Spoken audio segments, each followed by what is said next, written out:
نہایت ہی قابل صد احترام دوستوں بزرگوں، ہمارے پیارے نبی صلی اللہ علیہ وسلم کی مبارک زندگی، مبارک سیرت کے حوالے سے الحمدللہ گزشتہ کئی جمعوں سے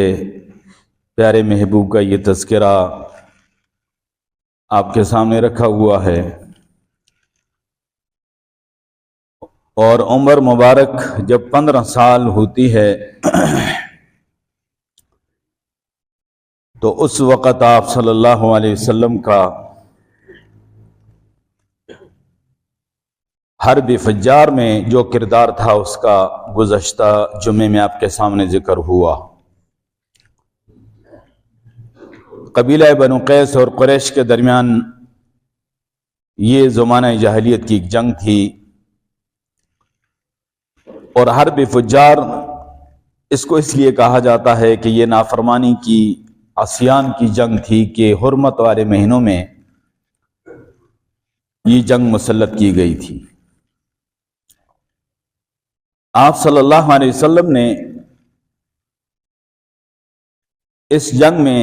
صرف اس حد تک شرکت فرمائی اپنے چاچاؤں کے کہنے پر کہ اپنے چاچے کو تیر اٹھا کر دیتے تھے، باقی عملی طور پہ اس جنگ میں آپ شریک نہیں ہوئے کیونکہ یہ نافرمانی کی جنگ تھی، اور اللہ نے اپنے پیارے محبوب صلی اللہ علیہ وسلم کی حفاظت فرمانی ہے ہر طرح کی نافرمانیوں سے۔ اور گویا کہ یہ بھی پیارے محبوب صلی اللہ علیہ وسلم کی ایک اللہ کی طرف سے ایک تربیت کا ایک حصہ تھا کہ آپ نے اس وقت کے بڑے بڑے ماہرین، جو جنگ کے بڑے بڑے سالار سمجھے جاتے تھے، ان کو دیکھا اور واسطہ پڑھنا تھا کہ اسلام کے غلبے کے لیے ان جنگوں کے ساتھ، تو آپ نے اپنی آنکھوں سے مشاہدہ کیا کہ یہ جنگیں کس طرح ہوتی ہیں۔ یہ بھی ایک تربیت کا حصہ تھا۔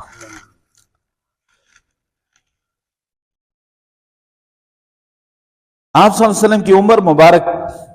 20ویں سال میں ہے، تو مکہ مکرمہ میں دور دراز سے قافلے آتے تھے تجارتی، اور حج کے لیے زمانہ جاہلیت کے طریقے کے مطابق لوگ آتے تھے اور اپنا حج طواف کرتے تھے۔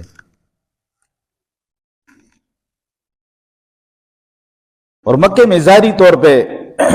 معاشیت کے اور کچھ اسباب تو نہیں تھے، نہ زراعت ہے، نہ کھیتی باڑی ہے، صرف تجارت ہی ہے، اور مختلف ممالک سے اور علاقوں سے لوگ آتے تھے، اور اسی پہ ان لوگوں کا گزر بسر تھا، اور تجارت جو ہے گویا کہ ان کا پیشہ تھا قریش کا۔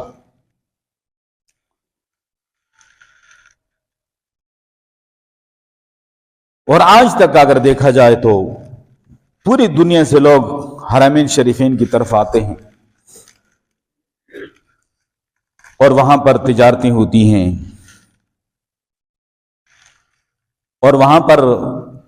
بڑا منافع ہوتا ہے۔ لیکن موجودہ جو وہاں کے ولی عہد ہیں، ان کو یہ زمانہ قدیم سے چلتا ہوا منافع جو ہے اچھا نظر نہ آیا، تو اس نے کسی اور منافع کی طرف قدم بڑھانے کی کوشش کی، اور وہ جو نیوم کے نام سے جس پروگرام کو اس نے آغاز کیا اور اس کا سلسلہ شروع ہوا، اور اس کے اندر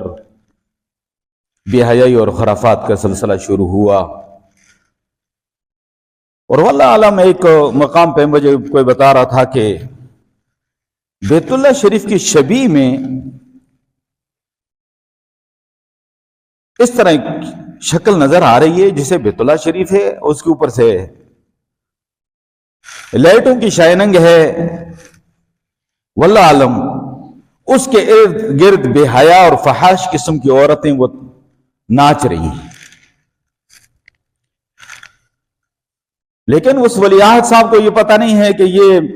حرمین شریفین جو ہے پوری امت مسلمہ کے دلوں کی دھڑکن ہے، اور یہ اس کا ذاتی کو معاملہ نہیں ہے کہ یہ سے کرے گا تو خیر اس کو دنیا چھوڑ دے گی. یہ غلط قدم اس نے اٹھایا ہے، اللہ اس کو ہدایت عطا فرمائے. تو یہ تجارت کا سلسلہ شروع سے چلا رہا، اور آج بھی حج اور عمرے کے طور پہ جو لوگ آتے ہیں اور وہاں مکہ اور مدینے میں اور وہاں کی حکومت کو جو فائدہ اس سے ہوتا ہے، پوری دنیا میں کسی کو اتنا فائدہ حاصل نہیں ہوتا جتنا ان زائرین کی وجہ سے ان کو حاصل ہو رہا ہے. حجاج کرام اور عمرہ کرنے والے زائرین، ان کی وجہ سے کتنا منافع ان کو حاصل ہو رہا ہے، لیکن وہ ایک قدم آگے بڑھنے کی کوشش کر رہے ہیں. تو بہرحال تجارت جو ہے وہ ان کا پیشہ تھا، جس سورۃ القریش میں ہے کہ تم قریش کی تجارت پہ اور تجارت کا عادی ہونا ان کا اور خوگر ہونا اس پہ تم تعجب کرو کہ سردیوں اور گرمیوں میں ان کا تجارت کا سفر. تو بہرحال کچھ لوگ، ایک تاجر آیا مکہ مکرمہ میں اور زبیدی خاندان کا تھا، وہ آ کر مکے کے ایک بڑے سردار کو اس نے مال فروخت کیا معاملات طے ہوئے. اس سردار کا نام عاص ابن وائل تھا، اور مشرکین مکہ کے بڑے سورماؤں میں سے ہے، بڑے سرداروں میں سے ہے. وہ سارا مال اس تاجر سے لے لیا اور قیمت بھی طے کر دی، لیکن قیمت کے ادا کرنے میں ٹال مٹول سے کام لینے لگا. اس نے بارہا اصرار کیا، یہاں تک کہ یہ بالکل ہی مکر گیا. اس زبیدی نے، یعنی زبید خاندان کا جو شخص تھا، اس نے فریاد کی، لیکن جب عاص ابن وائل کا نام سنتے تو لوگ سکتے میں آ جاتے اور کہتے ہیں کہ اس کا سامنا ہم نہیں کر سکتے. پھر کسی نے کہا جو اسے ٹائم ضائع کرتا پھرے گا، تو عبد المطلب کے بیٹوں میں سے کسی سے جا کے مل. اگر تیری ملاقات زبیر سے ہوتی ہے، تیری ملاقات عباس سے ہوتی ہے، تیری ملاقات امیر حمزہ سے ہوتی ہے، جس سے بھی ہوتی ہے، اپنی یہ پریشانی اس کے سامنے بیان کرنا. اس نے آ کر مکہ مکرمہ میں اپنی اس پریشانی کو بیان کیا، اپنا دکھا سنایا. تو زبیر ابن عبد المطلب نے کہا کہ تیری فریاد اب ضائع نہیں جائے گی، اور تجھے تیرا حق ہم دلائیں گے. اور انہوں نے ایک بڑا زبردست اور مبارک قدم اٹھایا، اور وہ سمجھ گئے کہ آئے دن اس طرح کے ظلم ہوتے رہیں گے، اس کا سد باب ہونا چاہیے. اس وقت کے تکڑے قبائل جو تھے ان کو انہوں نے اکٹھا کیا. بنو ہاشم بھی اس میں شامل ہے، بنو عبد المطلب میں خود یہ آگے، اور بنو زہرہ جو حضرت آمنہ کا خاندان ہے، بنو تمیم جو حضرت ابوبکر صدیق رضی اللہ تعالیٰ عنہ کے خاندان ہے، ان سارے خاندانوں کو جمع کیا. اور وہاں ایک بڑا سردار تھا، عبداللہ ابن جدعان اس کا نام تھا، اور بڑی مالی فروانی بھی اللہ نے عطا کی تھی اور سخاوت بھی اللہ نے عطا کی تھی، اور غریبوں کا اور مظلوموں کا ساتھ دینے والا شخص تھا. وہ اس کے حویلی میں، اس کے گھر میں یہ سارے قبائل کے سردار جو تھے جمع ہوئے. تو اس نے ویلکم کہا اور آنے کا مقصد پوچھا. تو زبیر ابن عبد المطلب نے کہا کہ ہمارے آنے کا مقصد یہ ہے کہ ہم اپنی اس طرح کی یونین بنانا چاہتے ہیں، فاؤنڈیشن بنانا چاہتے ہیں، ایک انجمن اور کمیٹی بنانا چاہتے ہیں جس میں جو بھی مظلوم ہو اس کی حمایت ہم کریں، ظالم کا ہاتھ پکڑیں، اور جو کمزور ہے، ضعیف ہے، وہ یہاں کا باشندہ ہے یا باہر سے آنے والا مسافر ہے، ہم اس کا ساتھ دیں. ظالم جو ہے کتنا ہی طاقتور کیوں نہ ہو، ہم اس کا ہاتھ پکڑیں اور اس مظلوم کا حق دلائیں. ہم اس مقصد کے لیے آئے. عبداللہ ابن جدعان نے کہا کہ یہ تمہارا بہت مبارک مقصد ہے، اور میری بھی دلی آرزو اور خواہش یہی ہے کہ ایسا ہی ہو. تو وہاں پر ایک معاہدہ تحریر میں لایا گیا، اور وہ معاہدہ جس میں اس وقت کے یہ بڑے بڑے لوگ تھے، اس کا نام ہے حلف الفضول. حلف اصل میں معاہدے کو کہا جاتا ہے فضول فضل سے. اس میں 3 فضل نامی لوگ جمع تھے اور معاہدے کی تحریر میں وہ شامل تھے، اس لیے اس کو فضول کہا جاتا ہے. یہ اردو اور پنجابی والا فضول نہیں ہے، یہ عربی والا فضل کی جمع ہے. اچھا، حلف الفضول وہ معاہدہ جو 3 فضل نامی لوگوں نے تحریر کیا. فضل ابن فضالہ، فضل ابن ودا، فضل ابن حارث، یہ 3 لوگ تھے جن کا نام فضل تھا، اور اس معاہدے میں وہ پیش تھے اور اس تحریر میں وہ شامل تھے، تو اس لیے اس معاہدے کا نام ہی حلف الفضول ہو گیا. اب یہ جو معاہدہ تھا، اس میں بنیادی شقیں یہ تھی کہ ہم نے مظلوم کا ساتھ دینا ہے، اپنے ملک سے، اپنے علاقے سے جرائم کا، ظلم و زیادتی کا، قتل و غارت گری کا خاتمہ کرنا ہے، اور جو مظلوم ہے اس کا ساتھ دینا ہے، مسافروں کی حفاظت کرنی ہے اور ان کا ساتھ دینا ہے، مظلوم کو اس کا حق دلانا ہے، ظالم کا ہاتھ پکڑنا ہے. یہ ساری چیزیں گویا کہ اس معاہدے میں تحریر میں لائی گئی اور سب کا معاہدہ ہو گیا. حضور پاک صلی اللہ علیہ وسلم اس معاہدے میں شامل ہیں، 20 سال عمر مبارک ہے، اور فرمایا وہ معاہدہ مجھے اتنا عزیز ہے، اتنا عزیز ہے کہ فرمایا اس وقت کی سب سے قیمتی مال جو سرخ اونٹنیاں تھی، اگر وہ مجھے 100 بھی کوئی لا کر دیتا اور کہتا کہ تو اس میں شامل نہ ہو، تو تب بھی میں اس میں شامل ہوتا. یہ اتنا اہم معاہدہ تھا. اور آج زمانہ اسلام میں اگر اس طرح کی معاہدے کی طرف اگر مجھے کوئی بلاتا ہے تو میں اس کے لیے بھی حاضر ہوں گا اور اپنی سعادت سمجھوں گا. یہ معاہدہ طے پایا، اور اس کے بعد زبیدی اس مظلوم شخص کے ساتھ یہ گئے عاص ابن وائل کے دروازے پہ، اور کہا کہ تو اپنا بڑا سردار ہو کر ایک شخص کے ساتھ تو غداری کرتا ہے، زیادتی کرتا ہے، اس کا مال ہڑپ کرنا چاہتا ہے، اس کا حق فوری طور پہ ادا کر دے، اور آئندہ کے لیے یہ ظلم و جبر اور زیادتی یہاں پر نہیں چلے گی. یہ کچھ نوجوان اکٹھے ہوئے تھے اور انہوں نے اس سے وہ مال لے کر زبیدی کو دلا دیا. انہی دنوں میں کچھ دن گزرے، ایک اور واقعہ ہوا. قبیلہ بنو خثعم کا ایک شخص ہے، ضعیف آدمی ہے، اپنی بیٹی کے ساتھ حج کے لیے آیا، طواف کے لیے آیا ہے. حج و طواف سے فارغ ہوتا ہے، بنیا بن حجاج نامی ایک مشرک ہے، وہ بھی ایک بڑا سردار ہے. اس نے اس مسافر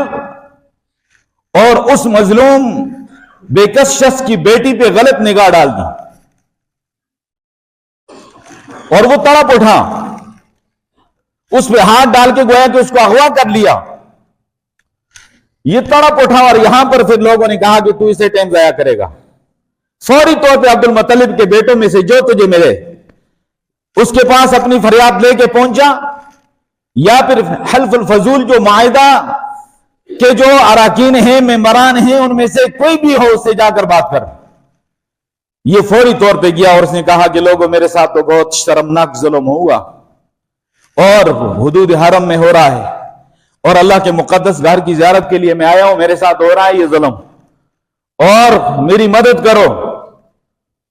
حضرت جو ہے عبد المطلب صاحب کے بیٹا زبیر نے تلوار کھینچی اور کہا کہ ہم جو ہے اس ظالم سے جو ہے اس کا بدلہ لیں گے، اور فوری طور پہ اپنے اس یونین یا اس کمیٹی کے افراد کو، ممبران کو بلایا اور تلواریں لے کر بنیا بن حجاج کے دروازے پہ پہنچ گئے. یہ بھی بڑا تکڑا سردار تھا. یہ باہر نکلا تو حیران رہ گیا. اب یہ نہیں کہ یہ کوئی برائے نام کمیٹی تھی یا یونین تھی یا فاؤنڈیشن تھی، وہ خود مختار یونین اور کمیٹی تھی، اور انہوں نے کہا کہ ہم باقاعدہ عملی طور پہ قدم اٹھائیں گے اس طرح کے ظالم کے خلاف، ہمیں کسی کی پرواہ نہیں ہے۔ تو تلوار نکال لی اس کے خلاف۔ اس نے کہا کہ تو نے اتنا شرمناک عمل کیا، تجھے حرم کا لحاظ نہ ہوا، تجھے بیت اللہ کے خیال نہ ہوا، تجھے اس پردیسی سے شرم نہ آیا، تو نے تو اہل مکہ کو شرما دیا بے غیرت۔ فوری طور پہ اس کے بیٹی کو اس کے حوالے کر دی اور وہ اس کی بیٹی اس کو دلائی، اور یہ سلسلہ بعد میں بھی چلتا رہا۔ تو یہ پیارے محبوب صلی اللہ علیہ وسلم کی مبارک زندگی میں 20 سال عمر کے جب ہوئے تو اس معاہدے میں آپ صلی اللہ علیہ وسلم شامل تھے، اس کمیٹی، اس یونین، اس فاؤنڈیشن میں آپ صلی اللہ علیہ وسلم شامل تھے، اس کے اہم رکن تھے، اور یہ امت کے نوجوانوں کو پیغام دے دیا کہ نوجوانوں، تمہاری یہ جوانی یہ اللہ کی امانت ہے، اللہ کی نعمت ہے، اس کو ملک و ملت کے لیے وقف کر دو، اپنی ذات کے لیے تو ہر کوئی کرتا ہے، دین کے لیے اس کو وقف کرو، ملک کے لیے اس کو وقف کرو۔ اور آج کے نوجوان بھی اگر اس طرح کا قدم اٹھائیں اور وہ کہیں کہ ہم اپنی اس طرح کمیٹی بناتے ہیں، اپنی یونین بناتے ہیں، اپنی فاؤنڈیشن بناتے ہیں، اور ہمارا مشن یہ ہوگا کہ ہم نے ہر مظلوم کی حمایت کرنی ہوگی، ہر بے کس یتیم بیواؤں کی مدد کرنی ہوگی، ہر غریب کا ساتھ دیں گے، ہر ظالم کا ہاتھ پکڑیں گے اور مظلوم کو اس کا حق دلائیں گے ظالم سے، یہ معاہدہ کر لیں، اور ہم اپنے علاقے سے بدامنی کو ختم کریں گے، جرائم کو ختم کریں گے، ظلم و زیادتی کو ختم کریں گے۔ اس کے لیے ایسے کوئی نوجوان کھڑے ہوں اور جناب علی دیکھیں کیسے امن ہوتا ہے۔ اور میں آپ کو بتاؤں، یہ ہمارے پیارے محبوب صلی اللہ علیہ وسلم نے عملی طور پہ نوجوانوں کو یہ سبق سکھا دیا کہ تم ایسے کرو، اور تمہاری جوانی اللہ کے دین کے لیے قبول ہونی چاہیے، اور ملک کی حفاظت اور خدمت کے لیے قبول ہونی چاہیے، تمہارے علاقے سے جرائم کا خاتمہ ہونا چاہیے، اور اس پہ تمہاری جو ہے تو ایک بھرپور اور ایک طاقتور تمہاری کمیٹی اور تمہاری یونین ہونی چاہیے، جو سیاست سے بھی بالا تر ہو، جو فرقہ واریت سے بھی بالا تر ہو۔ اللہ کرے ایسے ہو، آپ آمین کہہ دیں۔ جو نوجوان آپ ارادہ بھی کر لیں، اللہ لے لے کام آپ سے، کمزور تو ہم ہیں تو آپ ارادہ بھی کر لیں۔ لیکن میں معذرت کے ساتھ، آپ سارے پڑھتے ہیں کہ محمد ابن قاسم 17 سال کی عمر میں ایک مظلوم بہن کی فریاد پر عرب سے یہاں تک کہ سندھ میں پہنچا، وہ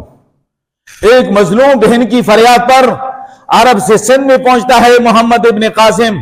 اور ظالم کے پنجوں سے اپنی اس مظلوم بہن کو چھڑاتا ہے۔ آج ہم فخر سے ان کا نام لیتے ہیں، لیکن آج ہم مسلمان اور ہمارے آج کے نوجوان اس حوالے سے کہاں پر موجود ہیں اور کس حالت میں ہیں؟ عافیہ ہماری بہن وہاں کتنے عرصے سے کافروں کے جناب علی تسلط میں اور قید میں ہے، کوئی ٹس سے مس ہوا؟ اور جناب علی روٹین کی زندگی ہے اور روٹین کا سونا جاگنا ہے ہمارا۔ اور میں جو کمیٹی اور یونین کی بات کر رہا تھا، معذرت کے ساتھ کسی مظلوم کے لیے کھڑا ہونا، محمد ابن قاسم کا حوالہ دینا، مثال دینا، اس پہ فخر کرنا، یہ کوئی پرانے زمانے کی بات تھی۔ آج اگر میں یہ لفظ کہوں مجھے شرم آتی ہے کہ آج کے نوجوان سے اس کے اپنے محلے کی گلی اور محلے کی بیٹی اور بہن محفوظ نہیں ہے۔ آج کے نوجوان سے اس کے اپنے محلے کی اور اپنے گلی اور محلے کی بہن اور بیٹی محفوظ نہیں ہے، اس کی عزت محفوظ نہیں ہے۔ وہ کسی کہاں دور اپنی بہن کے لیے کیسے آواز بلند کرے گا؟ یہ دشمنان اسلام کی سازشوں، بے حیائی اور فحاشی کا نتیجہ آج ہمارے سامنے آ رہا ہے۔ تو بہرحال حضور پاک صلی اللہ علیہ وسلم نے اس معاہدے میں عملی طور پہ شریک ہوئے۔ عمر مبارک جب 25ویں سال میں ہے تو آپ صلی اللہ علیہ وسلم کا شام کی طرف ایک تجارتی اور سفر ہوتا ہے۔ ایک پہلا سفر ہوا، اور میں بتا چکا کہ اپنے چچا کے ساتھ آپ کا سفر ہوا 12 سال کی عمر میں، لیکن یہ جو 25 سال کے قریب عرصہ میں، 20 سال کا عمر میں اور 25 کے درمیان میں آپ کا جو سفر ہوا، یہ ایک ذمہ داری کا سفر تھا، باقاعدہ ایک تاجر کی حیثیت سے آپ کا سفر تھا، اور آپ کے ساتھ ابو بکر صدیق رضی اللہ تعالیٰ عنہ بھی تھے، اور ایک تاجر باپ کا عظیم تاجر بیٹا آج شام کی طرف تجارت کی غرض سے جا رہا ہے، حضرت خدیجہ الکبریٰ رضی اللہ تعالیٰ عنہ کے مال کو لے کر۔ اور وہ انشاءاللہ میں آپ کے سامنے رکھوں گا کہ وہ کس طرح کا سفر تھا، اور اس میں کس طرح اللہ کی قدرت کے کرشمے ظاہر ہوئے، پیارے محبوب کے معجزات اور کمالات ظاہر ہوئے، اس میں انشاءاللہ پھر بات کروں گا۔ تو بہرحال حضرت ابوبکر صدیق رضی اللہ تعالیٰ عنہ کی عمر 18 سال ہے، پیارے نبی کی عمر 20 سال ہے، اکٹھا ان کا سفر ہے۔ کس کو معلوم تھا کہ آج تجارتی سفر میں پیارے محبوب کے ساتھ آپ جا رہے ہیں، اور کل جناب علی اسلام کی دعوت جب دیں گے تو پیارے محبوب کے ساتھ آپ کھڑے ہوں گے، اور کل جناب علی جو ہے اس غار کی تاریکی میں پیارے محبوب کے ساتھ آپ ہوں گے، اور اس پہاڑ کی چوٹی پہ پیارے محبوب کے ساتھ آپ اکٹھے ہوں گے، مدینے کی طرف ہجرت کے سفر میں پیارے محبوب صلی اللہ علیہ وسلم کے ساتھ ہوں گے، اور یہاں تک کہ مسجد نبوی شریف کی تعمیر میں پیارے محبوب صلی اللہ علیہ وسلم کے ساتھ ہوں گے، اور 40,000 درہم اس پہ لٹا دیں گے، اور جنگ بدر میں پیارے محبوب صلی اللہ علیہ وسلم کے ساتھ ہوں گے، جنگ احد میں پیارے محبوب صلی اللہ علیہ وسلم کے ساتھ ہوں گے، غزوہ خندق میں پیارے محبوب صلی اللہ علیہ وسلم کے ساتھ ہوں گے، غزوہ تبوک اور غزوہ حنین میں پیارے محبوب صلی اللہ علیہ وسلم کے ساتھ ہوں گے، یہاں تک کہ فتح مکہ میں بھی پیارے محبوب صلی اللہ علیہ وسلم کے ساتھ ہوں گے،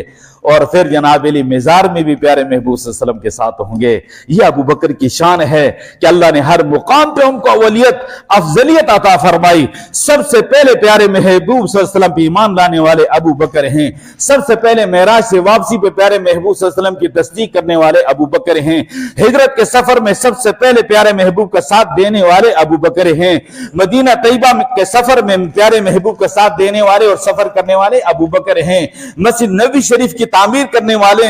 پیارے محبوب کے ساتھ سب سے پہلے ابو بکر ہیں، اور پیارے محبوب صلی اللہ علیہ وسلم غزوہ بدر میں ہیں تو ابو بکر ہیں، اور غزوہ احد میں ہیں تو ابو بکر ہیں۔ پیارے محبوب کے رشتے کی ضرورت ہوئی تو سب سے پہلے اپنی بیٹی پیش کر دی۔ پیارے محبوب صلی اللہ علیہ وسلم نے ایک غزوے میں فنڈنگ کا اعلان کیا تو اپنا سب کچھ لٹا دیا،